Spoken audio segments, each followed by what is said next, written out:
Let's consider the issue of aging rockers and what they can teach us.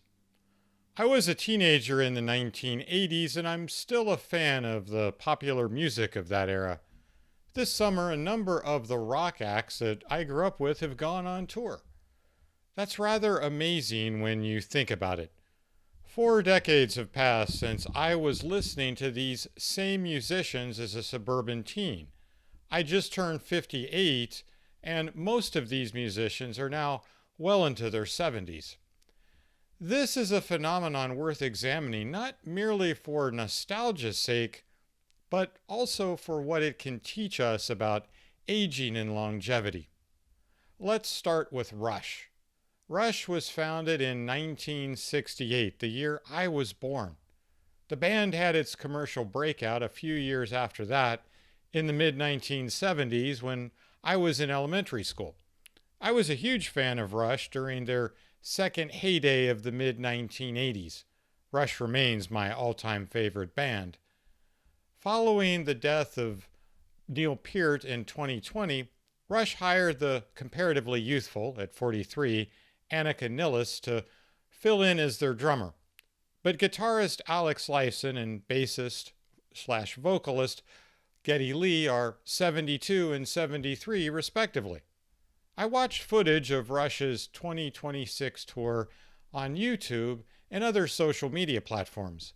I'll begin with the now obligatory observation that yes, Annika Nilles is an amazing drummer and as good a fill-in for Neil Peart as could reasonably have been expected. But Geddy and Alex seem to have lost little in recent decades. Rush's music, we should not forget, is technically demanding to perform live. But these two septuagenarians are performing as well as they ever did.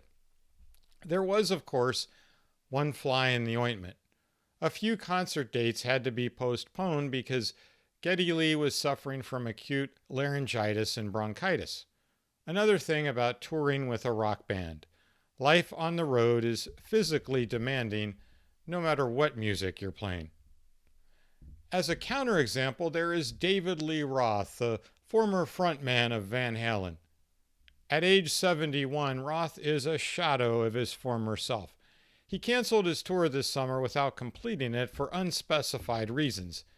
The most probable reasons, however, were weak ticket sales and negative fan reactions. David Lee Roth received a lot of criticism for his almost painful to watch performances. But David Lee Roth has reached an age when most men are traditionally sedentary grandfathers. We also have to remember that during his salad days, he set the bar very high.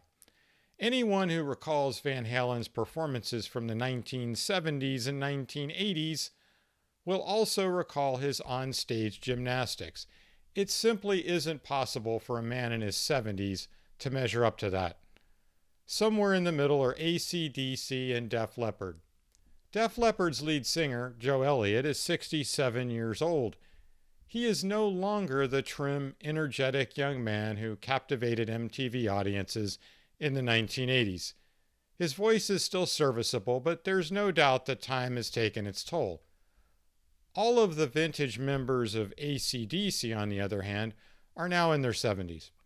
The lead singer, Brian Johnson, was born in 1947. That makes him 1 year younger than my father, and I'm pushing 60. It is still fun to watch AC/DC perform live, but once again, time has left its mark. To reiterate, playing live rock and roll on stage in a major commercial venue is both physically and mentally demanding. Most of the population could never do it, regardless of age. What can we learn from the above examples?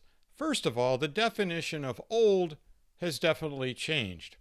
If you take care of yourself both physically and mentally, you can keep going for a long, long time.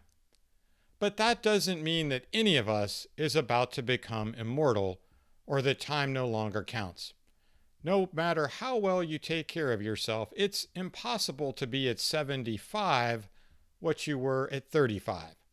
That's simply the constraints of time and human biology, which get us all in the end.